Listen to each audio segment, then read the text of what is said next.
Ini kan kita dengar-dengar juga ya Bu ya, HIV/AIDS ini merupakan salah satu penyebab banyaknya kasus kematian gitu.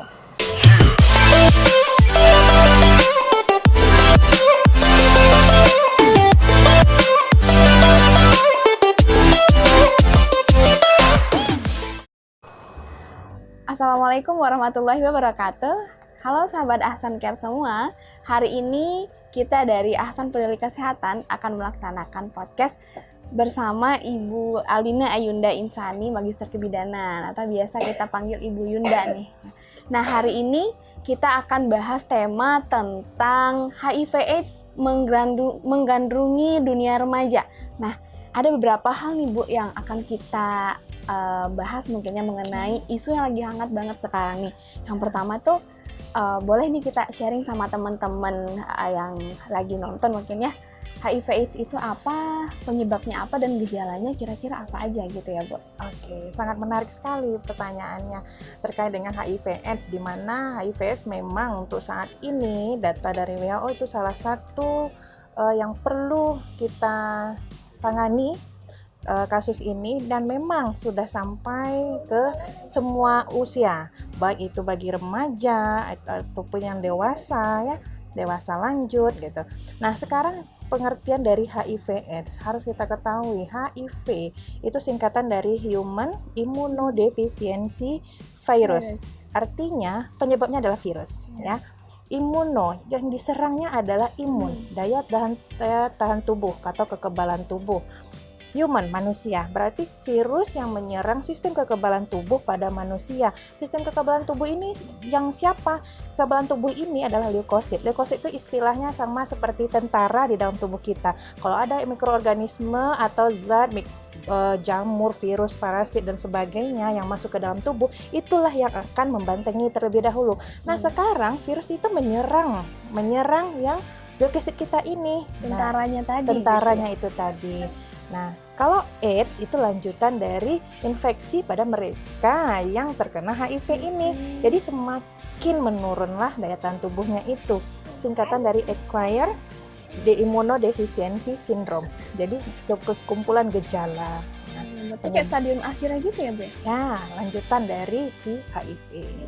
Nah, penyebabnya tadi virus ya. Kita tadi sesuai dengan singkatannya itu tadi, penyebab virus. Nah, virus ini dari mana sih datangnya virus ini? Kenapa kok bisa?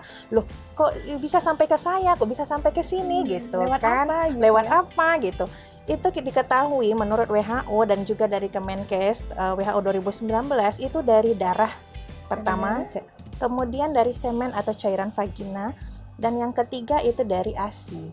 Nah, ASI gimana ini? Kok ibu yang bagaimana? Mereka yang memang sudah beresiko gitu. Yang sudah terjangkit ya. Yang sudah kena.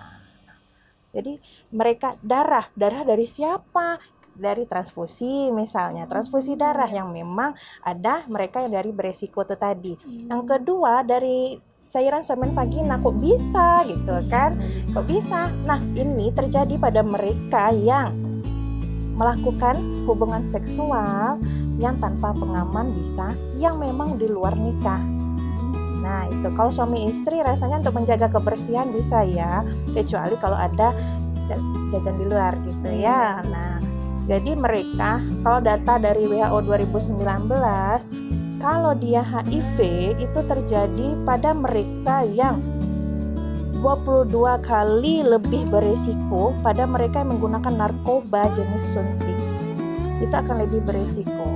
Kemudian mereka yang memang homoseksual sesama jenis yang saat ini bisa dikenal istilahnya LGBT. Oke. Kemudian yang mereka itu menggunakan 21 kali lebih itu adalah yang berlawanan jenis itu tadi ya. Nah, AIDS bagaimana? 70% AIDS itu terjadi pada mereka homoseks. Nah, itu dia. Oke. Kalau untuk gejala-gejala awalnya tuh kira-kira apa aja gitu ya? Nah, sekarang tentu kita ingin tahu ya. Jangan sampai nanti kita nih kontak nih ternyata kita ada luka tadi kena darah. Nah, gimana ini kena tubuh kita? Kena gitu kan? Pasti mikir gitu. Iya. Apa gejalanya? Ternyata HIV dan AIDS ini ada 3 tahapan. Ada tahapan yang namanya pertama akut, yang kedua tahapan laten, baru dia tahap AIDS.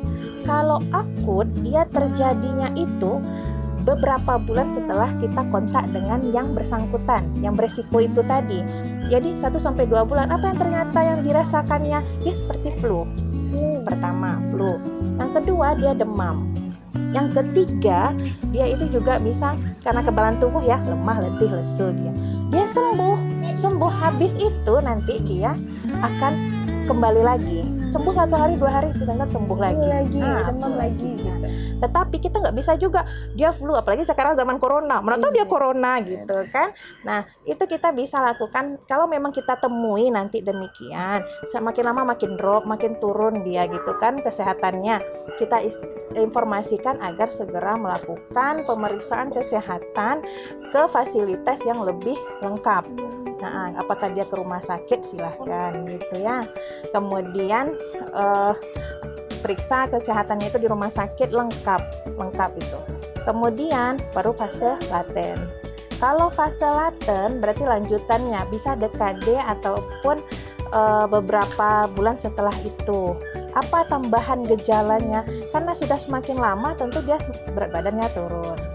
Ya kan? Berat badan iya. Kemudian tumbuh ruam-ruam. Kemudian dia diare. Karena namanya herpes zoster. Itu dia. Terus tahap AIDS, ngapain dia lagi? Tambahan gejala yang tadi tetap ada. Tambahannya apa? Kalau dia AIDS nanti tumbuh ada jamur ketemu di mulutnya, di kerongkongannya. Nanti tumbuh bintil-bintil putih di daerah mulut, area mulut dan tenggorokannya itu. Itu kalau sampai AIDS kayak gitu ya. Berarti ini kalau kita lihat tadi dari gejalanya gitu ya, berarti ujung-ujungnya nanti akan berdampak ke hal yang lebih fatal. Benar. Apakah ini kan kita dengar-dengar juga ya, Bu ya, HIV/AIDS ini merupakan salah satu penyebab banyaknya kasus kematian gitu. Ya. Nah, apakah memang HIV/AIDS ini yang menyebabkan kasus kematian atau karena HIV/AIDS ini melemahkan sistem kekebalan tubuh sehingga kalau ada infeksi penyakit lain itu tuh akan lebih mudah ketangkep gitu. Apakah prosesnya bisa sampai seperti itu? Bisa. Jadi dia kekebalan tubuh yang dikena. Sistem kekebalan tubuh. Nah, nanti akan timbul kan dia tadi ada sekumpulan gejala kalau AIDS itu kan. Nah, infeksinya itu mengenai bisa seluruh bagian tubuh. Jadi apalagi kalau dia memang ada faktor resikonya, apakah dia sebelumnya ada keturunan kah penyakit gula, DM dan sebagainya, itu akan lebih memperparah. Nah, kira-kira nih Bu ya, bagaimana sih pencegahan agar kita semua gitu tidak terkena HIV/AIDS, dan kalau misalnya sudah ada yang terkena, gimana tindak lanjutnya kira-kira? Yang bagus ya, dan kita semuanya pasti ingin ya memproteksi diri gitu ya. Nah, pencegahannya itu pertama memang kalau dari kita itu ada faktor intrinsik dan ekstrinsik. Artinya dari dalam tubuh kita, dari diri kita sendiri dahulu. Kita inginnya bagaimana? Ingin sehat. Iya, ayo gitu kan. Berarti makan menu seimbang gitu kan. Kalau dari eksternalnya bagaimana? Kalau menurut dari yang digalakkan bersama saat ini bersama Kemenkes, itu ada istilahnya ABCDE. Ya. Pertama abstinence. Abstinence itu absen seks di luar nikah. Kemudian be faithful, artinya apa? Setia dong dengan pasangan gitu. Jangan cari yang lain gitu. Yang C adalah kondom, gunakan pengaman, yaitu gunakan kondom gitu kan. Ini memang kalau rancu juga tuh suami istri bagaimana gitu kan, salah satu masuk alat KB gitu kan. Terus ini digunakan bagi mereka yang memang ada beresiko untuk itu ya. Kemudian yang D, drugs, no drugs, stop yang namanya narkoba ya. Kemudian edukasi. Nah, ini salah satunya edukasi yang tim lakukan saat ini. Kita mengedukasi apakah melalui media apapun itu. Gitu ya, Bu. Kalau untuk tindak lanjutnya sendiri apa ya selain itu gitu, Bu ya? Apakah perlu adanya pemeriksaan kesehatan? Kalau misalnya itu kan kebanyakan orang menganggap wah lah kenapa harus diperiksa? Itu saya kan nggak kenapa-napa, saya nggak ada kontak dengan orang yang terjangkit gitu. Apakah perlu dilakukan atau memang yang merasa terjangkit aja yang harus melakukan kesehatan, pemeriksaan gitu? Sehat, pemeriksaan kesehatan itu memang seharusnya dilakukan setiap kita, ya. Apalagi kalau kita memiliki resiko, ya, akan lebih diharuskan lagi kalau kita memang berisiko segera melakukan pemeriksaan kesehatan. Kita yang sehat aja diharapkan selalu melakukan pemeriksaan kesehatan secara rutin, ya. Apalagi yang ini, kalau memang kita temui gejala, segera laporkan ke fasilitas kesehatan yang ada di sekitar kita. Periksa ke bidan kah, ke dokter kah, ke puskesmas kah. Nanti akan diarahkan kemana pemeriksaan darah lengkapnya, yaitu ke rumah sakit yang memang fasilitasnya lebih lengkap. Oke, baik nih teman-teman. Jadi jangan merasa takut untuk melakukan pemeriksaan kesehatan gitu ya, secara rutin gitu. Nah, baik nih Bu ya. Setelah bincang-bincang tadi, nah ada yang mau kita sampaikan juga mungkin ya ke teman-teman, terutama ke teman-teman yang masih tergolong zaman milenial sekarang gitu ya. Pesan untuk remaja-remaja sekarang agar tidak terkena HIV/AIDS gitu Bu. Oke. Remaja, salah satu ujung tombak untuk negara ya, karena masanya masih panjang ya. Tuh, remaja, kita punya andil ya, masing-masing diri kita memiliki kemampuan untuk mengambil keputusan kita mau kemana ya. Kita maunya sehat, hidup dengan usia yang selama usia kita itu kita sehat, itu hak kita ya. Dan memang bagi remaja diharapkan pertama dalami adalah ilmu agama. Kedua, Ananda bergaul dengan lingkungan, ambil lingkungan yang positive thinking, positive feeling, and positive doing. Jadi insya Allah yang bersifat kalau sudah melakukan demikian, yang bersifat negatif itu insya Allah hilang. Insya Allah. Nah, Masya Allah keren banget ya teman-teman. Jadi yang pertama kali harus perkuat ilmu agama, harus cari lingkungan yang positive thinking, positive feeling dan positive doing gitu kan ya. Nah, oke, baik banget nih ya, Masya Allah.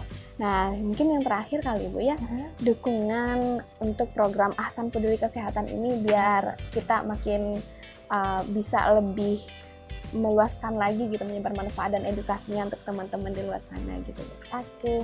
Pertama sekali Anda ucapkan terima kasih pada Apelkes, singkatannya ya, Ahsan Peduli Kesehatan. Ucapan terima kasih pada Desra dan juga tim pada Apelkes yang sudah memulai untuk memberikan informasi. Banyak sekali cara untuk menyebar informasi ya. Jadi salah satunya ini membuat ruang podcast, alhamdulillah, ataupun dari media massa yang berupa tulisan dan sebagainya. Nah, dukungan juga untuk Apelkes, lanjutkan selalu ya, karena dengan informasi positif insya Allah lingkungan kita akan semakin lebih baik lagi. Sukses selalu untuk Apelkes. Iya, baik ya. Oke teman-teman, menarik sekali podcast kita pada hari ini. Dan bagi teman-teman yang ingin terus membersamai kami dalam program-program kebaikan, jangan lupa juga untuk kunjungi akun Instagramnya Ahsan Media dan juga Ahsan Peduli Kesehatan. Semoga teman-teman bisa berkontribusi di sana untuk membangun Indonesia yang lebih sehat lagi dan lebih baik lagi bareng-bareng insya Allah. Nah, cukup sekian podcast kita hari ini bersama Ibu Yunda. Saya selaku moderator pamit undur diri dan Assalamualaikum warahmatullahi wabarakatuh. Waalaikumsalam warahmatullahi wabarakatuh.